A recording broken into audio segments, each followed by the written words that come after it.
তাকে কি বলবো, মাথাটা তো টক হয়ে গেল। ওখানে আলু দিয়ে চর্বি দিয়ে পিণ্ড বানাচ্ছে, এখানে পেঁয়াজ রসুন আমাকে দিয়ে ছাড়িয়ে নিল, এখানে ময়দাটা আমাকে দিয়ে মাখিয়ে নিল, মানে যতটা খাটানো সম্ভব খাটিয়ে নিল।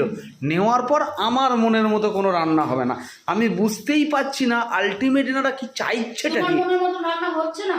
না তুমি মশলা সব কেটে দিয়েছো তো কি, টমেটো বাকি রয়েছে যেটা আমি কাটবো। আমি কেটে দিতে পারবো, টমেটোটা আমি কেটে দিতে পারবো। রান্নাটা তো করে নিতে পারবে না, রান্না তো সে আমাকেই করতে হবে না। টমেটোটা এই যে সালাদ কেটেছো তুমি, কাটবে পরে। ওটা বড় ছেলে ভালো কেটে নিতে পারে, পরে নিয়ে কেটে নেবে।